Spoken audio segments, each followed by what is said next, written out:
नमस्कार दोस्तों, आपका स्वागत है आपके अपने YouTube channel study with Jupiter में। दोस्तों, आज हम अंग्रेजों के संघर्ष का भाग 7 देखेंगे। इसमें आंग्ल अफगान युद्ध, अफगानों के साथ में जो युद्ध होगा अफगानिस्तान के साथ में अंग्रेजों का, उसके बारे में चर्चा करेंगे। जो अंग्रेजों के साथ अफगान के युद्ध हुए थे, ये आंग्ल अंग्रेज संघर्ष की ये 7वीं सीरीज है। चलिए बढ़ते हैं आंग्ल अफगान युद्ध की तरफ।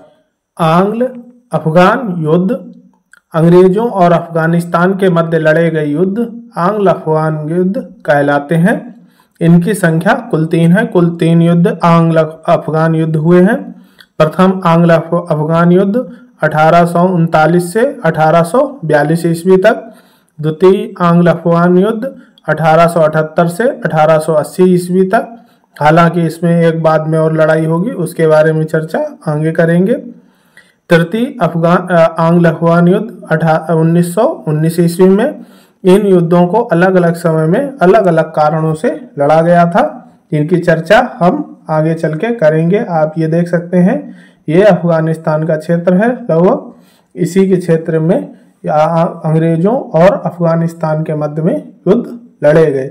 चलिए बढ़ते हैं प्रथम आंग्ल अफगान युद्ध की तरफ। प्रथम आंग्ल अफगान युद्ध सन 1839 ईस्वी से 1842 ईस्वी के बीच अफगानिस्तान में अंग्रेजों और अफगानिस्तान के सैनिकों के बीच में ये युद्ध लड़े गए थे। इसकी प्रमुख वजह अंग्रेजों के रूसी साम्राज्य के विस्तार की नीति से डर था। हमने पीछे देखा था जो अमृतसर की संधि करी गई थी। पहले नेपोलियन के साथ में जो नेपोलियन से डर था अंग्रेजों को, उस कारण से रणजीत सिंह के साथ में अमृतसर की संधि करी थी। बाद में इन्होंने जो सिख साम्राज्य था उसे हड़प लिया था। उसी के साथ इन्होंने अब रूस की साम्राज्य नीति विस्तार हो रही थी। अब रूस से इनको डर काफी ज्यादा बढ़ गया था। रूस गुप्तचरों और दूतों के काबुल में होने से अंग्रेजों को डर हो गया, कहीं रूसी मध्य एशिया के रास्ते अफगानिस्तान में दाखिल हो गए तो उनके भारतीय साम्राज्य बनाने के सपने में रूसी आक्रमण का डर शामिल हो गया। क्योंकि जो अफगानिस्तान की सीमा थी वो रूस के साम्राज्य तक लगती थी, क्योंकि उस समय जो रूस का साम्राज्य था वो वहां तक लगता था। अभी आगे जब चित्र देखेंगे तो उससे आपको ये चीजें काफी क्लियर होंगी। इसकी वजह से उन्होंने अफगानिस्तान पर आक्रमण कर सन 1839 ईस्वी में दक्षिण में क्वेटा से अफगानिस्तान में प्रवेश किया। आरंभ में अंग्रेजों ने कांधार, गजनी तथा काबुल जैसे शहरों पर अधिकार कर लिया। 1840 में परवान में हुई लड़ाई में दोस्त मोहम्मद ने बढ़त हासिल की। जो दोस्त मोहम्मद यहाँ के नवाब थे, लेकिन अगले ही दिन उसने काबुल में अंग्रेजों के सामने आत्मसमर्पण कर दिया। क्योंकि सेना हार गई तो उसे आत्मसमर्पण करना पड़ा। उसे और उसके परिवार के अधिकांश लोगों को भारत वापस भेज दिया गया। उसने वहां से निष्कासित करके भारत भेज दिया गया। वहां पर अंग्रेजों ने अफगान गद्दी के पूर्व दावेदार शाह सूजा को अमीर घोषित किया। ये शाह सूजा है, इसे अमीर यहाँ का घोषित करते हैं अंग्रेज, क्योंकि ये उनके हिसाब से चलेगा। जो अब तक कश्मीर और पंजाब में छुपता रहा था, जो अभी हमने राणा रणजीत सिंह के सामने युद्ध वगैरह देखे थे, उसी नीति में इसको भी देखा था हमने। अफगान के लोगों की नजर में विदेशी कठपुतली की तरह लगने लगा। जो ये शाह सूजा था, ये अफगान के जो लोग थे वहां के लोकल, वो इसे अंग्रेजों की कठपुतली के समान लगता था। जैसा अंग्रेज आदेश देते थे वैसा ही जनता के साथ सलूक करता था। चलिए आगे बढ़ते हैं। सन 1841 में अफगानी लोगों ने काबुल के में अंग्रेजों के खिलाफ विद्रोह कर दिया। जो अफगानी लोग थे वो तंग आ गए थे शाह सूजा से और अंग्रेजी साम्राज्य से, तो उन्होंने विद्रोह छेड़ दिया। उन्होंने ब्रिटिश सैनिकों को मारकर उनके किले को घेर लिया और शाह सूजा की काबुल में हत्या कर दी जाती। जो शाह सूजा होती है उसका हत्या कर दी जाती है। 1842 की शुरुआत में अंग्रेजों ने आत्मसमर्पण कर दिया। जब अंग्रेज पूरे घेर लिए जाते हैं तो ये आत्मसमर्पण करते हैं। 1842 में उन्हें सुरक्षित बाहर निकलने का रास्ता दे दिया जाता है। लेकिन जलालाबाद के अंग्रेजी ठिकाने पर पहुंचने से पहले अफगान आक्रमण से लगभग सभी लोग मारे गए। ये अब जाते हैं रास्ते में, लेकिन अफगान आक्रमण होता है, रास्ते में सब मारे जाते हैं। जनवरी 1842 में जलालाबाद में अंग्रेज सैनिक अड्डे पर पहुंचने वाला एकमात्र ब्रिटिश विलियम ब्राइडन था। ये मात्र एक ब्रिटेन जो था अंग्रेज, ये वापस पहुंच पाता है। बाकी सारे लोगों 15,000 के आसपास लश्कर बताया जाता है, वो पूरा का पूरा लश्कर मारा जाता है। केवल एक अकेलौता यही विलियम ब्राइडन पहुंच पाता है। चलिए आगे बढ़ते हैं। इस घटना से ब्रिटिश सेना में डर सा पैदा हो गया। डर होने वाली बात थी, इतना बड़ा लश्कर था, अफगानों ने रास्ते में ही सबको निपटा दिया और वापस भी नहीं जलालाबाद तक ये पहुंच पाए, तो पूरी ब्रिटिश सेना में डर व्याप्त हो गया। सन 1842 ईस्वी में ब्रिटिश दोबारा अफगानिस्तान में दाखिल हुए, लेकिन अपनी जीत सुनिश्चित करने के बाद लौट गए। भारत के नए गवर्नर लॉर्ड एलन बारो ने अफगानिस्तान को खाली करने का निर्णय दिया और 1843 में दोस्त मोहम्मद काबुल लौट आए और उन्हें पुनः गद्दी पर बैठाया। ये दोस्त मोहम्मद थे वहां पे, उनको वापस बुलाया क्योंकि जनता उनके जाने से बहुत ज्यादा आक्रोश हो गया था और इसी कारण से पूरी स्थितियां उत्पन्न हुई। इसीलिए कहा जाता है जब तक जनता विद्रोह पे नहीं उतरती है तो कोई भी सत्ता हिलती नहीं है। भारत में जब जनता एकजुट हुई तभी जाके अंग्रेजों को 1947 में बाहर किया जा सका। उसी प्रकार से जब काबुल की जनता इकट्ठा हुई तब अफगानिस्तान से इनका सफाया हो पाया। ब्रिटिश भारत और काबुल के दोस्त मोहम्मद के बीच मैत्री संधि पेशावर के संधि पे हस्ताक्षर हुए। ये दोस्त मोहम्मद है, इनके और जो अंग्रेज भारत था उस समय, उनके मध्य में मैत्री संबंध के रूप में पेशावर की संधि होती है। यह संधि हस्तक्षेप न करने की नीति थी। दोस्त मोहम्मद संधि के प्रति वफादार रहे और उन्होंने 1857 के विद्रोह के दौरान विद्रोही की मदद करने से इनकार कर दिया। इसने जो 1857 में आगे विद्रोह होगा उनमें से किसी भी विद्रोही का साथ नहीं देता है और अंग्रेजों के हाँ में हाँ मिलाता है। सन 1856 ईस्वी में क्रीमिया युद्ध के बाद रूस ने अपना ध्यान मध्य एशिया की ओर दिया। सन 1864 के बाद अंग्रेजों ने अफगानिस्तान को एक शक्ति वफर राज्य के रूप में मजबूत करना शुरू कर दिया। उन्होंने काबुल के अमीर के आंतरिक प्रतिद्वंदियों को अनुशासित करने में मदद की। सन 1878 में अंग्रेजों ने पुनः चढ़ाई की, जो द्वितीय आंग्ल अफगान युद्ध के नाम से जाना जाता है। अब चलते हैं द्वितीय आंग्ल अफगान युद्ध की तरफ। जैसे ये मर जाते हैं दोस्त मोहम्मद, उसके बाद फिर अंग्रेज सोचते हैं अफगानिस्तान को अपने कब्जे में लेने के लिए, लेकिन इसीलिए ये द्वितीय आंग्ल अफगान युद्ध होता है। चलिए आगे देखते हैं द्वितीय आंग्ल अफगान युद्ध। सन 1878 से 80 के बीच में अफगानिस्तान में ब्रिटेन द्वारा सैन्य आक्रमण को कहा जाता है। सन 1841 में हुई संधि और उसके बाद ब्रिटिश तथा भारतीय सैनिकों के कत्ले का बदला लेने और रूस द्वारा अफगानिस्तान में पहुंच बढ़ाने की स्पर्धा में ये आक्रमण अफगानिस्तान के 3 स्थानों में किया गया। इसमें एक जो सारीगढ़ी की लड़ाई है वो बहुत प्रसिद्ध है, उसको आगे चल के हम देखेंगे। युद्ध में 2 ब्रिटिश से भारतीय सेना की जीत हुई और अपने लक्ष्य को पूरा करने के बाद ब्रिटिश भारत लौट आए। अपने गुप्तचरों द्वारा अफगानिस्तान की जानकारी और ब्रिटिश आक्रमण के डर को दूर करने के लिए रूस ने अपना एक प्रतिनिधि मंडल अफगानिस्तान भेजा, जिसे वहां के अमीर शेर अली खान ने रोकने की कोशिश की पर असफल रहा। जो शेर अली खान होता है वो इसे रोकने की कोशिश करता है ब्रिटिश मंडल को, लेकिन वो असफल रहता है। जो शेर अली खान आप चित्र में देख सकते हैं, ये शेर अली खान है। ब्रिटेन रूस के इसको अपने उपनिवेश भारत की तरफ रूस के बढ़ते कदम को बढ़ाने की तरह देख रहा था। उसने भी अफगानिस्तान को अपना स्थायी दूत नियुक्त करने का प्रस्ताव भेजा, जिसे शेर अली खान ने निरस्त कर दिया और मना करने के बावजूद आने पर आमादा ब्रिटिश दल को खैबर दर्रे के पूर्व में ही रोक दिया जाता है। जो ब्रिटिश दल कहता है कि हम भी आ रहे हैं तुम्हारे यहाँ दूतावास करने, लेकिन उसके जो यहाँ के लोग होते हैं रोक देते हैं, लेकिन ब्रिटिश दल जबरदस्ती जाने के लिए खैबर दर्रे के पास पहुंच जाता है। इसके बाद ब्रिटिश ने हमले की तैयारी की। जब इन्हें खैबर दर्रे के पास रोक दिया जाता है तो ये इसके पीछे और भी राजनीति थी, क्योंकि जो अफगानिस्तान था उसका रूस के साथ अच्छा संबंध था, रूस के लोग वहां रहते थे, तो ये चाहता था कि हम भी वहां रहें, कहीं रूस हमारे ऊपर आक्रमण ना कर दे। ये सब नीतियां थी उस समय की। आरंभ में ब्रिटिश सेना की जीत गई, लगभग सारे अफगान क्षेत्र में फैल गई। शेर अली खान ने रूस की मदद से गुहार लगाई, जिसमें वो असफल रहा। जो रूस होता है वो उसकी मदद नहीं करता है, इसलिए ब्रिटिश सेना की जीत काफी अच्छी बढ़त बनती है। चलिए, इसके बाद वो उत्तर और पश्चिम की तरफ भारतीय सीमा से दूर मजार-ए-शरीफ तरफ भाग गया।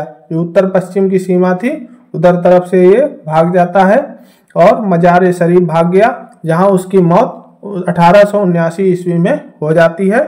इसके बाद उसके बेटे याकूब खान ने अंग्रेजों ने संधि कर ली। जो याकूब खान होता है उसका बेटा शेर अली खान का, उससे ये लोग संधि कर लेते हैं, जिसके तहत ब्रिटेन अफगानिस्तान में ना और आक्रमण करने के लिए सहमत हुआ। धीरे धीरे ब्रिटिश फौज, जिसमें भारतीय टुकड़ियां भी शामिल थी, वहां से निकलती गई। पर सितंबर 1879 में एक अफगानी विद्रोह दल ने वहां पर अंग्रेजी मिशन के सर पियरे केवेगनरी को मार डाला। अब यहीं से दोबारा आगे एक विद्रोह को जन्म मिल गया, जिसकी वजह से ब्रिटेन ने दोबारा आक्रमण कर दिया। अक्टूबर 1879 में काबुल के दक्षिण में हुए युद्ध में अफगान की सेना हार गई। जो अफगानिस्तान की सेना होती वो हार जाती है। दूसरे आक्रमण में मैवंद को छोड़कर लगभग सभी जगहों को ब्रिटिश सेना ने जीत हुई और उनका वहां रुकना मुश्किल रहा। अफगान विदेशी नीति पर अपना अधिकार सुनिश्चित करके ब्रिटिश भारत लौट आए।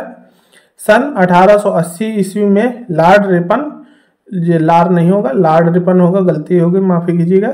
सन 1880 ईस्वी में लॉर्ड रिपन ने लिंटन की जगह गवर्नर जनरल का पद संभाला और अहस्तक्षेप की नीति से पर वापस चले गए। जो अहस्तक्षेप मतलब हम हस्तक्षेप नहीं करेंगे आपकी नीतियों में, आप हमारी हस्तक्षेप नहीं करेंगे नीतियों में, इस नीति के साथ ये लोग आपस में अपना समझौता कर लेते हैं। इस बीच शेर अली खान के भतीजे और याकूब खान के चचेरे भाई अब्दुल रहमान को नया अमीर घोषित कर दिया जाता है। उन्होंने केवल अंग्रेजों के साथ संबंध बनाए रखने और किसी अन्य विदेशी ताकत के साथ संबंध न रखने की सहमति जताई। जो नया अमीर बनाया जाता है वो अब्दुल रहमान बनाया जाता है, जो उसका भतीजा होता है शेर अली खान का। अभी तक जो उनका बेटा था याकूब खान वो था, अब ये नया बनाया जाता है जो अंग्रेजों से वादा करता है कि हम किसी विदेशी को शरण नहीं देंगे और किसी न संबंध बनाएंगे और आपके प्रति वफादार रहेंगे। चलिए आगे। अंग्रेजों को अफगानिस्तान के विदेशी मामलों पर पूर्ण नियंत्रण मिल गया और अमीर एक आश्रित शासक बन गया। जो अमीर बन गया था नया, वो क्या बन जाता, आश्रित हो जाता अंग्रेजों को। और अंग्रेज यही चाहते थे कि उनकी विदेश नीति पर उनका हस्तक्षेप रहे, क्योंकि रूस से उसे खतरा था तो वो खतरा ना रहे। सन 1893 में आधुनिक अफगानिस्तान की सीमा के रूप में ब्रिटिश और रूसियों द्वारा डूरंड रेखा खींची गई, क्योंकि जो अफगानिस्तान था उस समय रूसियों के मतलब ज्यादा निकट था और रूस लोग उसमें ज्यादा हस्तक्षेप करते थे। तो रूसियों और ब्रिटिशों द्वारा अफगानिस्तान और भारत के बीच में डूरंड रेखा डाली गई। उस टाइम पाकिस्तान नहीं था, भारत और अफगानिस्तान के बीच में डूरंड रेखा खींची गई। यह रेखा ब्रिटिश सिविल सेवक सर हेनरी मोर्टिमर डूरंड के नाम पर रखी गई, जिन्होंने इस रेखा को चिन्हित किया था। डूरंड रेखा पश्तून गांव से होकर गुजरती है और यह अफगानिस्तान और पाकिस्तान के बीच निरंतर संघर्ष का कारण रही। अभी पश्तून को हम चित्र में देखेंगे। जो पश्तून क्षेत्र है ये बड़ा प्रभावी क्षेत्र था। ये बराबर यहीं पर पूरा युद्ध का माजरा बनता रहा अंग्रेजों और अफगानिस्तान के मध्य में। सारीगढ़ी की लड़ाई 1897 ईस्वी में, जो सारीगढ़ी की लड़ाई के भी आगे चर्चा कर रहे थे। सारीगढ़ी की लड़ाई 12 सितंबर 1897 ईस्वी को ब्रिटिश भारत के तत्कालिक उत्तर पश्चिमी सीमा प्रांत में लड़ी गई थी। ये जो अब पर जो वर्तमान में खैबर पख्तूनख्वा पाकिस्तान में जो है वहां पर ये लड़ी गई थी। संघर्ष सारीगढ़ी गैरीसन पर केंद्रित था, जो गैरीसन था वहां पर केंद्रित था, जो फोर्ट लाखर्ड और फोर्ट गुलिस्तान के बीच एक संचार की चौकी थी। इस चौकी की रक्षा ब्रिटिश भारतीय सेना की 36वीं सिख रेजिमेंट के 21 सिख सैनिकों ने जो पश्तून और औरकजई जनजाति के सैनिकों के खिलाफ की थी, जिनकी संख्या 8 से 10,000 से अधिक थी। सारीगढ़ी की लड़ाई को विश्व के सैनिक इतिहास में सबसे बेहतरीन अंतिम लड़ाइयों में एक माना जाता है। जो वहां पे सिख, क्योंकि अब हमने देखा था जो सिख साम्राज्य थे उस पे अंग्रेजों का कब्जा हो ही जाता है 1848 के बाद में। तो इस समय जो सिख साम्राज्य था वहां पे पूरे में अंग्रेजों का कब्जा था ही। तो अब जो सिख रेजिमेंट वहां पे तैयार थी और इसी के कारण आगे जो युद्ध होता है सारीगढ़ी का सिख रेजिमेंट और उधर की जो अफगानिस्तान की सेना होती है उसके मध्य में। चलिए आगे और देखते हैं तीसरी तृतीय आंग्ल अफगान युद्ध। तृतीय आंग्ल अफगान युद्ध की परिणति अफगानिस्तान की स्वतंत्रता में हुई। जो अफगानिस्तान स्वतंत्र होता है इसके रूप में होती है। 1917 ईस्वी की रूस की क्रांति के बाद रूस और ब्रिटेन साथ ही नहीं रहे।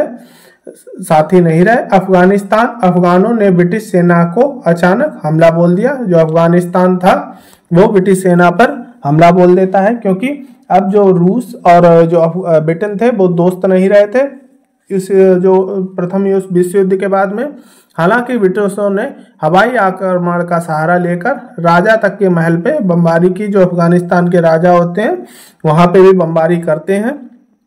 इससे अफगानिस्तान की जनता में भारी रोष उत्पन्न हो जाता है। जब तक जनता नहीं चाहती है तब तक कोई देश पूर्ण स्वतंत्र नहीं हो सकता गुलामी से।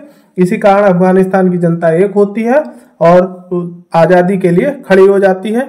अंततः 1921 में अफगानिस्तान स्वाधीन हो जाता है। प्रथम विश्व युद्ध 1914 से 18 और रूस की क्रांति 1917 के कारण अफगानिस्तान सहित अधिकांश इस्लामी क्षेत्रों में ब्रिटिश विरोधी भावनाएं प्रबल हो गईं और ओटोमन टर्की के प्रति समर्थन बढ़ने लगा। जो ओटोमन साम्राज्य था, ये हम विश्व का इतिहास पढ़ेंगे तो ओटोमन साम्राज्य इसके बारे में भी चर्चा हमें देखने को मिलेगी। रूस प्रभाव के हटने और ब्रिटिश विरोधी भावनाओं के कारण अफगानिस्तान के नए शासक अमानुल्लाह खान ने ब्रिटेन के पूर्ण स्वतंत्रता की घोषणा कर दी। जो अमानुल्लाह खान होते वे ब्रिटेन से अफगानिस्तान को निकालने की घोषणा कर देते हैं। इस घोषणा के फलस्वरूप 1919 में तीसरा आंग्ल अफगान युद्ध शुरू हो गया और अनिर्णित रहा। इसका कोई निर्णय नहीं हो सका। लड़ाई अप्रभावी अफगान सेना प्रथम विश्व युद्ध में भारी मांगों से थकी हुई थी। जो प्रथम विश्व युद्ध हुआ उसके कारण सेनाओं पे काफी बोझ था और काफी ज्यादा थकी हुई थी। अब चित्र के माध्यम से देखते हैं। ये ब्रिटिश भारत है, आप देख सकते हैं लाल रंग से दिखाया गया। ये पाकिस्तान का क्षेत्र जो था वो भारत में ही था और इसे सिख साम्राज्य भी बोला जाता था।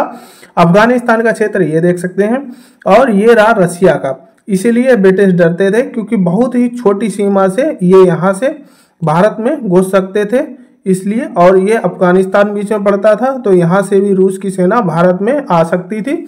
इसलिए ये डरते थे रूस से, क्योंकि रूस के पास पावर उस टाइम बहुत ज़्यादा हो गई थी। तो इसी कारण से यह अफगानिस्तान युद्ध का कारण मेन बनती है। ये आप देख सकते हैं उस टाइम रिपब्लिक ऑफ चाइना इतना था। ये तिब्बत का साम्राज्य आप देख सकते हैं चित्र के माध्यम से। ये नेपाल है, ये नेपाल युद्ध भी, आंग्ल नेपाल युद्ध भी यहाँ पे अभी आगे हमको देखने को मिलेगा। और ये बर्मा क्षेत्र भी भारत में पूरा मिला हुआ था। बर्मा अभी हम आंग्ल बर्मा युद्ध के बारे में भी चर्चा करेंगे। चलिए बढ़ते हैं और देखते हैं इसके बाद। ब्रिटिश भारतीय सेना के बीच झड़पों की एक श्रृंखला तक सीमित रही। अफगानिस्तान की स्वतंत्रता को मान्यता देने के लिए एक शांति संधि रावलपिंडी संधि के हस्ताक्षर किया गया। जो रावलपिंडी की संधि होती है इसके द्वारा अफगानिस्तान की स्वतंत्रता को मान्यता दी जाती है। अंग्रेजों ने इसे एक रणनीतिक जीत माना क्योंकि दुरंड रेखा को अफगानिस्तान और ब्रिटिश राज के बीच सीमा के रूप में पुनः पुष्टि कर दी गई। आप देख सकते हैं लाल कलर से ये डूरंड रेखा के नाम से ये स्थापित की गई। पहले अफगानिस्तान का क्षेत्र कुछ इस प्रकार था, पेशावर ये सब अफगानिस्तान अपना क्षेत्र मानता था, और विवाद का कारण अभी भी यही है, क्योंकि ये जो लाल देख रहे हैं लाल रंग से, ये पुश्तून का क्षेत्र है। ये पूरा लाल रंग से ये आपको देख रहा है पुश्तून का क्षेत्र। ये पुश्तून अलग अपने आप में मानता है, और इसी कारण से ये आधा पाकिस्तान में है और ये आधा अफगानिस्तान में। तो राजनीतिक रूप से ब्रिटिश इसे अपनी विजय मानता था, क्योंकि उसने इसे पश्तून को 20 से आधा आधा कर दिया था। आप देख सकते हैं चित्र में, पुश्तून को इसने 20 से आधा आधा डूरंड रेखा द्वारा कर दिया था। अफगानिस्तान को विदेशी मामलों में पूर्ण स्वतंत्रता और संप्रभुता के साथ एक कूटनीतिक विजय मिली। अंतिम संशोधित संधि पर 1921 को हस्ताक्षर किए गए, जिसे पहले अफगानों ने सोवियत संघ में नई बोल्शेविक सरकार के साथ मैत्री संधि की थी। जो सोवियत संघ की सरकार थी उसके साथ इन्होंने मैत्री संबंध के साथ में पूरी अपनी सत्ता स्थापित की। इस प्रकार अफगानिस्तान सोवियत सरकार को मान्यता देने वाले पहले राज्यों में से एक बन गया। जो सोवियत संघ था उसको मान्यता देने वाला अफगानिस्तान पहला बन गया। दोनों सरकारों के बीच में एक विशेष संबंध स्थापित हुआ, जो दिसंबर 1979 तक चला, जब सोवियत संघ ने अफगानिस्तान युद्ध के दौरान अफगानिस्तान पर आक्रमण किया। जो 1979 में रूस द्वारा अफगानिस्तान पर आक्रमण किया जाता है, तब तक वो संधि चलती रहती है। 1979 में ये संधि टूटती है। चलिए, इसी के साथ ये आंग्ल अफगान युद्ध समाप्त होता है। अगले वीडियो में अंग्रेजों के अन्य देशों के साथ में जो संघर्ष होंगे उनको देखेंगे, जैसे आंग्ल नेपाल युद्ध, आंग्ल बर्मा युद्ध और रोहिलाओं के साथ में अवध का सहयोग। इस चीजों को भी आगे वीडियो में हम चर्चा करेंगे। आज के लिए इतना ही। वीडियो अच्छा लगा हो तो लाइक करें, सब्सक्राइब करें तथा शेयर करें। धन्यवाद।